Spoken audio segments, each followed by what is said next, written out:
चालू करो था। जोर एक से। साहूकार था, उसके 7 बेटे थे और एक बेटी थी। वह सातों भाइयों की प्यारी बहन थी। एक साथ ही बैठना खाना खाना खाती थी। एक दिन कार्तिक चौथ आई और उस बहन ने करवा चौथ का व्रत रखा। सारे भाई भोजन करने आए और अपनी बहन से बोले, आ बहन तू भी खाना खा ले। उसकी माँ बोली, आज ये खाना नहीं खाएगी, इसका करवा चौथ का व्रत है।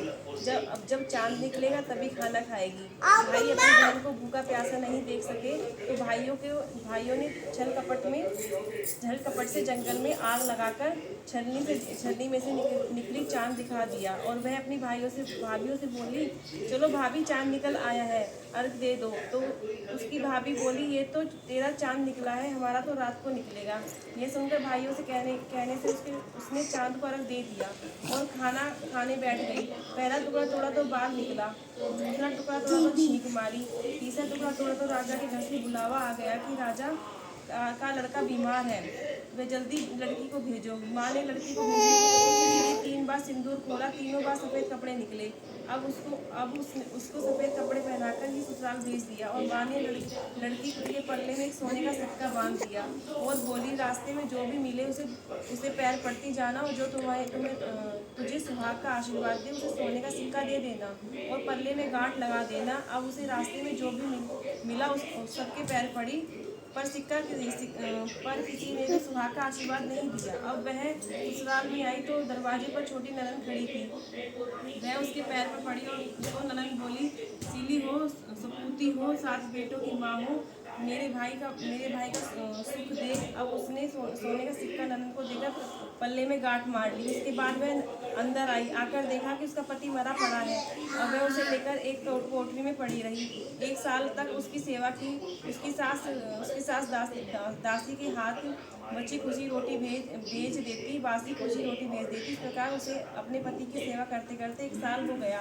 करवा चौथ का व्रत आया। सारी पड़ोस ने नहा धोकर करवा चौथ का व्रत रखा। सबने सिर धोकर हाथों में मेहंदी लगाई, चूड़ियाँ पहनी। अब वह देखती रही। एक पड़ोसन बोली, तू भी करवा चौथ का व्रत रख ले। अब वह बोली, मैं कैसे रखूं?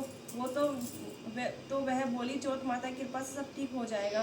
उसके कहने से भी उसने व्रत रखा। थोड़ी देर बाद रखने करवे बेचने वाली आई। करवों को ले भाइयों की प्यारी करवो लो, वे करवे वाली मेरे भी करवे ले जरा जा। वह कहने लगी, मेरी दूसरी बहन आएगी तो वो तेरे को करवे देगी। दूसरी आई, करवे ले भाई की प्यारी करवे ले, वे करवे वाली मेरे को भी करवे दे जा। तो वह बोली, मेरी तीसरी बहन आएगी तो वो तेरे को करवे देगी। इस तरह 5 बहन आकर चली गई, किसी भी ने भी करवे नहीं दिए। फिर छठी बहन आई और बोली, मेरी 7वीं बहन आएगी तो वह तुझे करवे देगी, बस तू सारे रास्ते में कांटे घेर कर रख देना। जब वह खून चिल्लाती हुई आएगी तो उसके पैरों में कांटा चुभ जाएगा। तब तू सुई लेकर बैठ जाना और उसका पैर पकड़कर छोड़ना मत, और उसके पैर पर कांटा तुम निकाल देना। वह तेरे को आशीर्वाद देगी। भाई जियो चाहे जियो। जब वह तुझे आशीर्वाद देगी उसे रकवे मांग लेना। वह तुझे करवे देकर जाएगी। फिर तू असमंजस मत करना, जिसे तेरा पति अच्छा हो जाएगा। अब उसने वैसा ही किया। सारे रास्ते में कांटे बिछा दिए। जब वो करवे लेकर खूब चिल्लाती हुई आई तो उसके पैर में कांटा चुभ गया। उसने उसका पैर पकड़कर छोड़ा नहीं और उसके कांटे निकाल दिए। तो उसने आशीर्वाद दिया। तो वह बोली, जब तूने मुझे आशीर्वाद दिया तो करवे भी लेकर जा। तो वह बोली, तूने तो मुझे ठग लिया। यह कहकर उसने उसे करवा दे दिया। अब करवे लेकर उसने असमंज किया, तैयारी की, व्रत रखा। राजा का लड़का ठीक हो गया। वह बोला, मैं बहुत सोया। वह बोली, सोया नहीं, 12 महीने हो गए तेरी सेवा करते करते। फिर उसने चौथ माता का उज्जमन अच्छी तरह से किया। अब उसने चौथ माता की कहानी सुनी, उज्जमन किया। वह दोनों चौपड़ खोलकर लग गए।